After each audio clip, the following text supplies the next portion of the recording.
con Susana en este día especial y en esta visita especial. Es un gusto tenerla, poder recibirla en Altos de Chipión a través de los medios.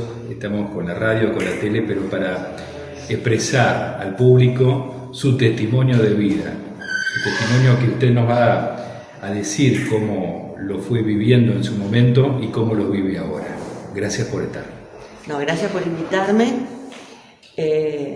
Yo no puedo participar por organismos de derechos humanos, pero sí me obligo a dar charlas, porque creo que es mi función, después de haber vivido toda la represión demasiado personalmente, tengo que dar testimonio. Así que bueno, estoy muy contenta de que ustedes me hayan invitado acá en Altos de Chipión.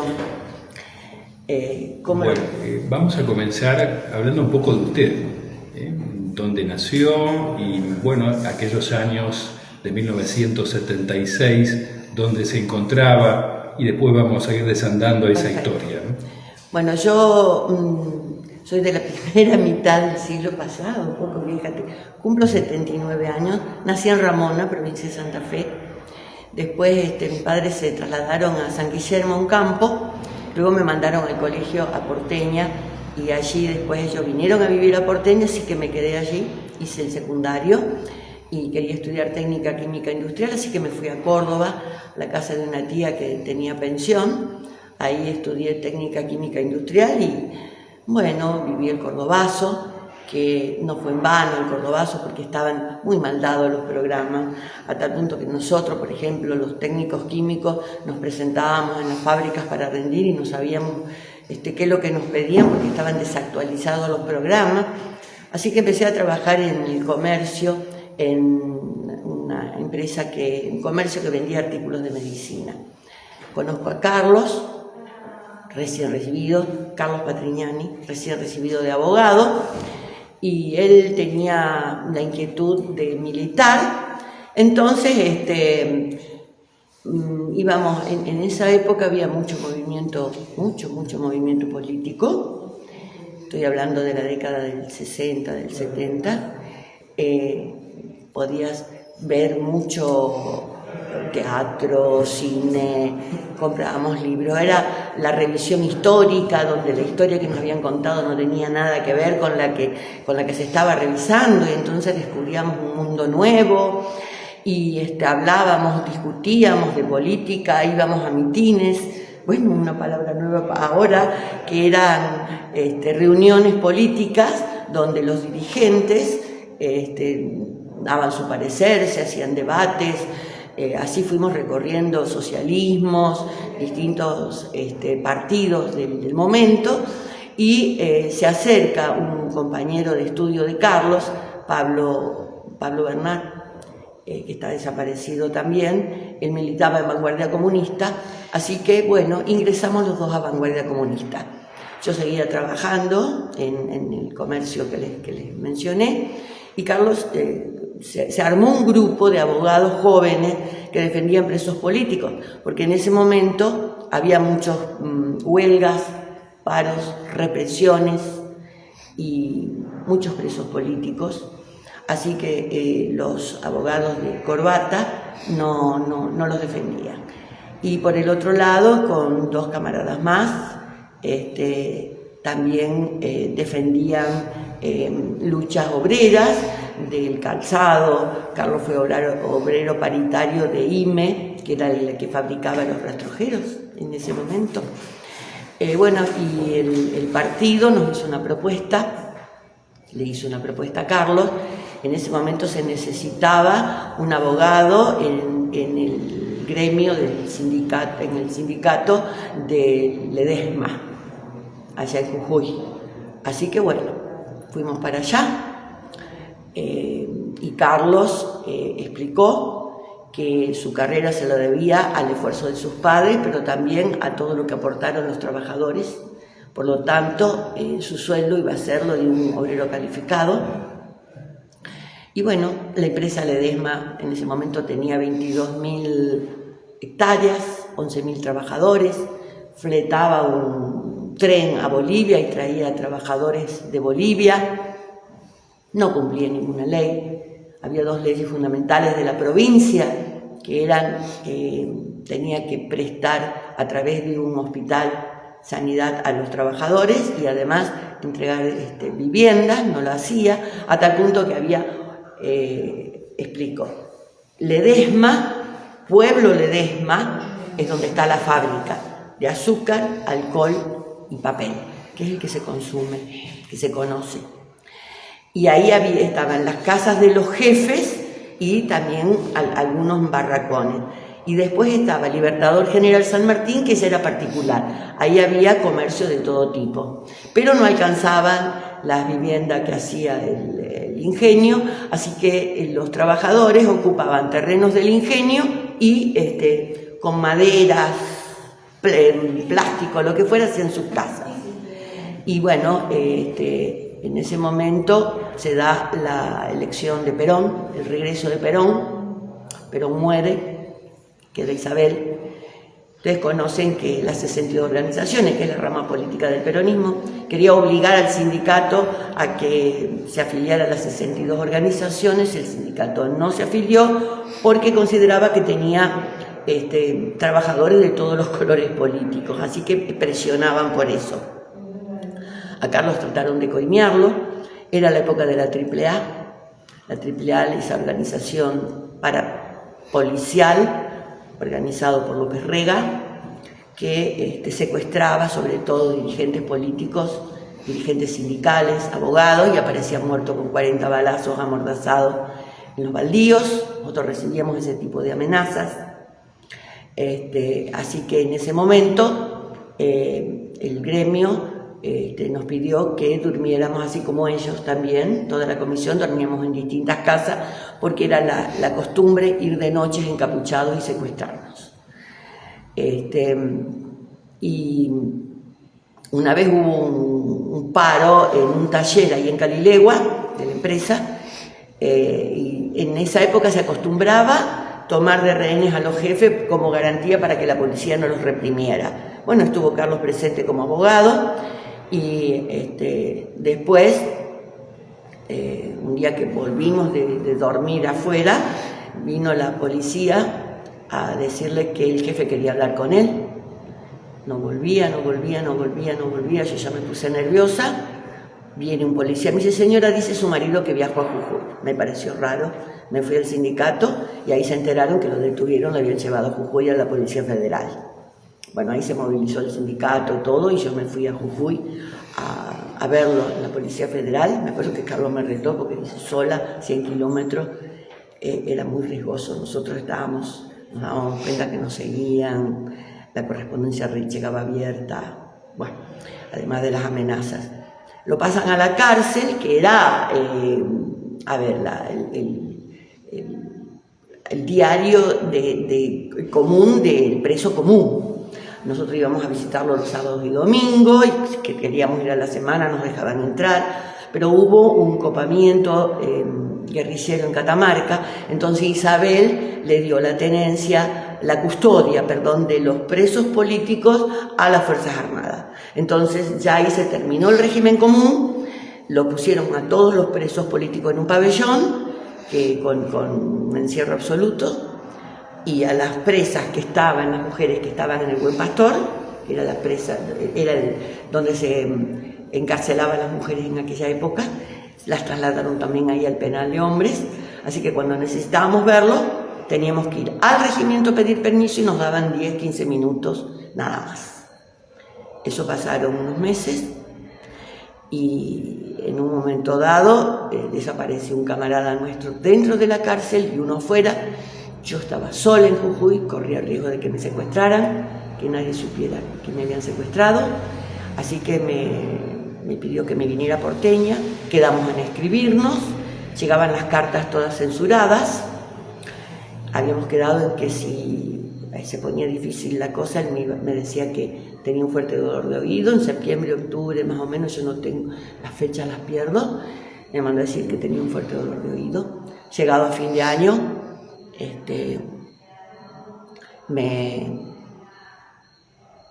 sale la libertad de él. Yo dije que lo habían matado, Me olvidé de decir, cuando yo llegué a Porteña, a los 2 días fue el golpe. Le pedí al papá de él que fuéramos a buscarlo. Él era promilico, en el sentido de que ahora con los milicos estamos bien. No entendía las razones. Después de una semana fuimos a verlo. Él pidió hablar con el jefe del regimiento, con Bulacio solo, y no salía. Entré yo al regimiento y ahí me detuvieron y me llevaron al comando radioeléctrico. Y ahí comenzó mi historia.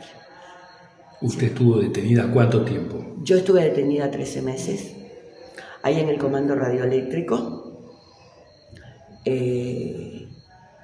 Yo creí estar un mes, ¿no? Estuve como 15 días. Me encerraron en una habitación que entraba un colchón. En un momento dado, siempre esposada, en un momento dado me vendaron y venía un tipo a pedirme, me hacía preguntas. Mi declaración, a pedir mi declaración, siempre lo mismo desde que nací hasta que me detuvieron. Yo decía, estaba en Porteña. No, usted no estaba en Porteña. Claro, después me entero que cuando yo estaba en Porteña, de Córdoba mandaban a la policía de Porteña y el juez de paz de Porteña y el policía decían que yo no estaba. Eso me cubrió, porque hubiera sido, tal vez estaría desaparecida en ese momento. O en el momento del golpe. En el momento del golpe, a mí me fueron a buscar a la pensión, tampoco estaba. Unos días antes que lo detuvieron a Carlos, cuando dormíamos afuera, nos enteramos que intentaron allanar nuestra casa, tampoco estábamos.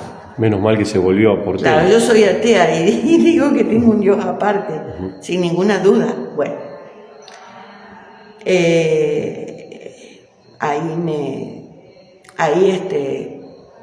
me tomaba declaración, esposada, vendada para que no lo reconociera. Después, cuando se retiraba, me sacaban la venda. Él venía porque lo reconocía, cambiado de ropa, de civil. Le conocía el perfume, la altura, la voz. Yo estaba sentada en el colchón. Me decía, ay señora, usted es cordobesa, qué lindo Córdoba con las sierras, con el agua. A mí me temblaban las carnes, pero yo sabía que no tenía que dar a conocer que lo reconocía porque era mi fin. Era mi fin. No teníamos que reconocer a los torturadores. El último día, yo menstruaba, así que me controlaba la menstruación. El último día me violó. Antes me desnudaba, me retorcía los pechos, me pegaba, me hizo firmar mi declaración con los ojos vendados. Después se retiró. Vinieron los chicos que me cuidaban, que eran de la policía provincial, tenían 18 años. Me ayudaron a vestirme y me llevaron a bañarme. Y me dijeron que a ellos les pedían que me manosearan. Dice, señora, nosotros no estamos de acuerdo con esto. ¿Quiere saber el nombre de la persona que le hizo esto? No quiero saber el nombre. Una vez estaba sentada en el inodoro, abrieron la puerta del baño y un tipo empezó a gritar, asomaron 3 o 4 y un tipo empezó a gritar que cuando yo iba al baño tenían que, con la puerta abierta y uno mirándome porque hubo intentos de suicidio. Cuando se retiraron, el chico me dijo, señora, mientras yo esté de guardia, usted cierra la puerta.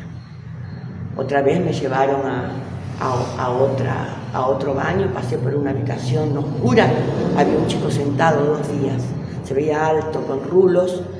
Cuando yo declaré eso, con motivo del juicio, la historia de los desaparecidos se reconstruyó con cada detalle que dimos los que sobrevivimos.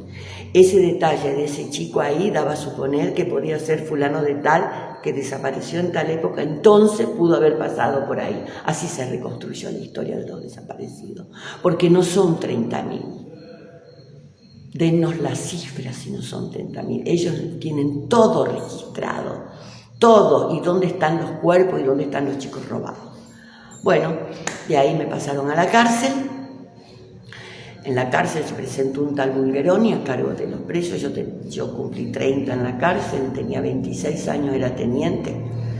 Y un día, estando en la guardia interna, me dijo, bueno señora, va a venir el que le tomó declaración antes. Yo digo, no, por favor, me puse mal, ¿qué le pasa? No, porque me violó, la picañó, le quemó con cigarrillo. No tenían órdenes de hacer eso con usted. Bueno, que ese sumariante se vuelva, le dio la orden. Así supe que era un sumariante. Bueno, y ahí me empezó a tomar, cada tanto me sacaba de la celda, me tomaba declaración, y un día me dijo que tenía que hablar con todos los presos políticos que habían sido trasladados a Devoto. Cuando a mí me detuvieron, casi todos habían sido trasladados a Devoto. Entonces, ¿cómo hacía para pasar por Porteña? Que escribiera una carta a mi familia, y yo todavía no los había visto. Tenés que decir que está todo igual. Y una noche fue a mi casa, le entregó la carta, le dijo que yo estaba bien, y mi papá le dijo, fíjese que mi hija es una buena hija. Y me dijo, sí, dice, pero se portó mal, algo así.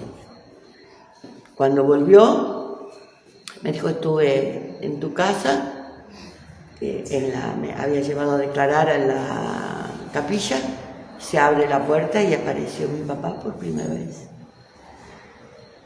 Cuando a mí me detuvieron, quienes me llevaron, los padres de Carlos, el padre de Carlos le avisó por teléfono a un tío mío, no había teléfono, que yo había sido detenida. Mi papá me fue a buscar, no sabía dónde buscarme. Mi papá, un obrero rural, semianalfabeto, no sabía por dónde, qué golpear, a dónde buscarme. Fue a la policía, le dijeron que no me buscara porque yo estaba muerta.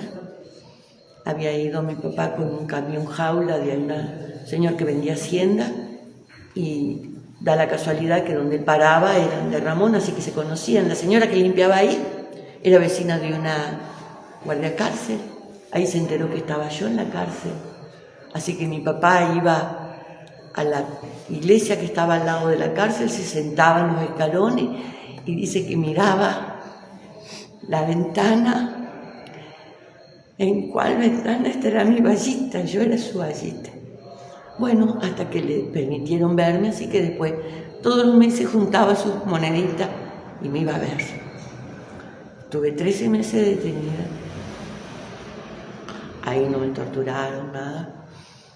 Ahí me enteré de muchas historias, que es muy largo de contar. Una vez pregunté por Carlos, me dijeron que le tenía que preguntar a Jai. Preguntó a la celadora quién era Jai. El jefe de policía, después me entero cuando salgo, que era uno de los mayores torturadores. Como se había vuelto loco, porque la celadora me contaron que estaba internado y gritaba, ¡saquen esa mujer de ahí! Entonces lo llevaron a Estados Unidos, murió en Estados Unidos el torturador.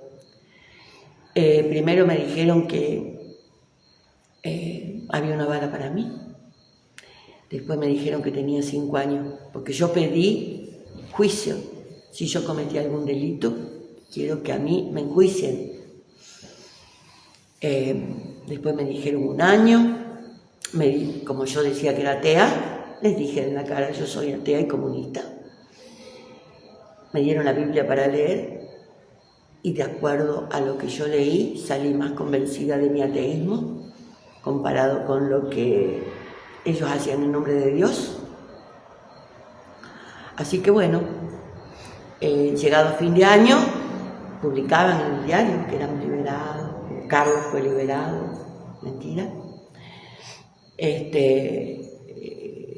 Que le mandaron una carta a mi papá que dijera que hasta que no avisaran, no viniera a buscarme porque no andaban los trámites a Buenos Aires, que se demoraba mucho, que aquí. La cuestión es que mi papá me fue a buscar una semana antes, estuvo todos los días ahí yéndome a ver, y a mí no me largaban, y a mí no me largaran, y se le terminaba la plata. Yo le dije, mira, andate. Me dice, pero dice, si te hacen desaparecer, le digo, venís mañana y te van a decir que me largaron anoche. Digo, andate tranquilo. Mi papá se fue un sábado y un martes me dieron la libertad. Me llevaron al regimiento en un coche militar con unas ametralladoras así, unos guardias de 2 metros. Me llevaron al RIN 20. Ahí me explicaron que si yo veía pobreza, que mirara para otro lado, que ahora estaban ellos, que había una bala para mí, que nunca me olvidara de eso, que después íbamos a volver nosotros, pero que ellos iban a volver y esa bala estaba ahí para mí. Y que mi marido estaba muerto y que si yo lo reclamaba o le decía a su familia, íbamos a desaparecer todos. Así que me largaron ahí, me fui caminando hasta la terminal, no había colectivo, hasta el otro día. Me enteré que había tren, me fui a tomar el tren. En el camino compré unas facturas, no sabía manejar la plata, no sabía manejar la cantidad de azúcar, no sabía manejar tenedor y cuchillo, había pasado 13 meses así en la cárcel, no sabía salar, y me compré un libro, y bueno, había un loco en el tren, yo no podía decir que había salido en libertad, había un loco en el tren que repartía vino patero, que era de Catamarca, un traguito cada uno. Digo, no, yo no puedo tomar un traguito, y me chupé. Y le decía a la celadora, el día que yo salga en libertad me voy a chupar, y me chupé con un traguito. Me acuerdo que iba al baño del tren y me refrescaba y sacaba la cabeza por la ventanilla, le decía, en San Francisco, bájenme, esa es mi valija, por favor, bájenme. Y bueno, llegué a San Francisco a las 4 de la mañana, fui a la casa de mi tío, Juan, cuando abrió la puerta casi se desmaya. Bueno, y al otro día me acompañaron al colectivo, llegué a Porteña y me miraban como la guerrillera asesina que habían dicho que yo era. Y esa es otra vida para contar. Más o menos. Conmovedora historia, la verdad que le agradecemos que lo haya contado, que lo haya compartido con nosotros. Y de Carlos no tuvo más. Bueno, Carlos pasó lo siguiente. Cuando a mí me llevan a la cárcel, viene el jefe de turno, que yo los conocía porque había ido a visitarlo a Carlos, jefe de turnos y celadoras y celadores. Me dice, señora, ¿qué está haciendo acá? Bueno, le digo, me trataron también que me vengo a quedar. Digo, vine a buscar a Carlos. Su marido salió tal día, acompañado de tal y tal, con un bolso, él tenía una manta, y yo nunca me pude acordar cuando salió de la cárcel, lo borré. Entonces hay testimonio. Liberaron a 4, 2 están desaparecidos y 2 recuperaron la libertad. Posiblemente haya sido llevado al comando, donde estuve yo. Después lo llevaron al regimiento, donde estuve yo.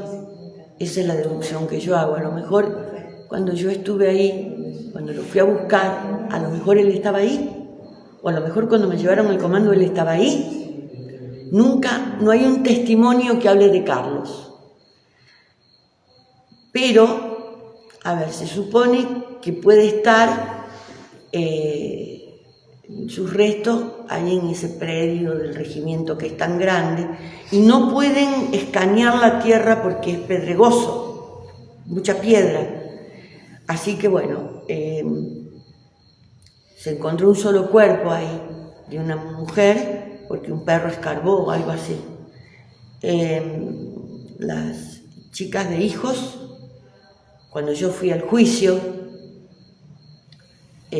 me dijeron que porque Kirchner anuló la ley de obediencia debida y punto final, y bueno, colaboró mucho con los centros clandestinos para que se conocieran, hay 800, para que los derechos humanos, las convenciones de derechos, organismos de derechos humanos y hijos colaboraran con la justicia. Así que yo paraba en la casa de una de las chicas, hijos. Ella nos dice a nosotros tías, porque teníamos la edad de sus padres. Y dice, te digo, me voy a morir, no voy a saber de Carlos. Y me dice, vos quedate, morite tranquila, porque yo hasta que no me muera no voy a descansar hasta conocer dónde están los restos de Carlos. Yo quiero decir, yo no hago culto a los muertos. A mí no me importa saber quién fue el último, quién fue el que le pegó el tiro de gracia, quién fue el que estuvo presente en su último suspiro, dónde tiraron sus restos, porque de los milicos que ya están condenados en Jujuy, todos participaron de todas las violaciones. Yo fui cuando se dio la sentencia. Nunca estuve tan mal. ¿Saben por qué? Estábamos sentados ahí afuera, adentro estaban todos ahí en Justicia Federal, y empezaron: fulano de tal, tantas violaciones, tantas torturas, tantos secuestros, fulano de tal, tantos años de condena. Y entonces, como que en 1 hora y media, 2 horas, todo el horror que hicieron, te lo describieron ahí en un ratito, te das cuenta, el horror que vivimos nosotros. Porque el Estado no puede actuar de esa manera. El Estado debería habernos hecho juicio con abogados, con jueces. ¿Quiénes son ellos para definir si vivíamos o no vivíamos? ¿Cómo? A ver, no podés detener a alguien sospechosa de algo y torturarlo como nos torturaron a nosotros. Aún yo hubiera sido guerrillera. Deberían haberme hecho juicio. Yo por eso doy las charlas.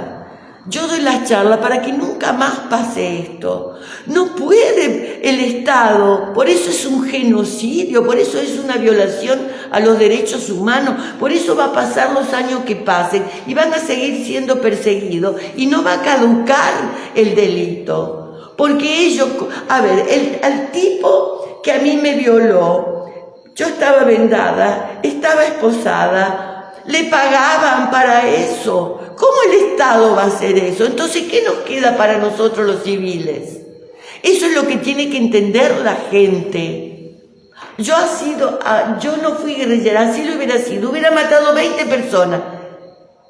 Deberían haberme detenido, deberían haberme hecho juicio y condenado como corresponde. Ellos sentenciaron a muerte, ellos sentenciaron violaciones, ellos sentenciaron desapariciones. ¿Y por qué iban encapuchados a secuestrarnos? ¿Por qué negaban que estábamos detenidos, como yo una vez le dije a Bulgeroni? Si ustedes tienen la razón, nosotros somos los delincuentes, ¿cómo van de noche con la cara tapada a secuestrarnos? Ustedes son el Estado. Eso es lo que quiero, por favor, que se entienda. Y quiero que lo transmitan a través de esto que están haciendo. Ese sería el mensaje. Ese es el mensaje. Defendamos la democracia, por favor. Yo soy comunista. Creo que el comunismo es el mejor sistema. Pero bueno, la Argentina no.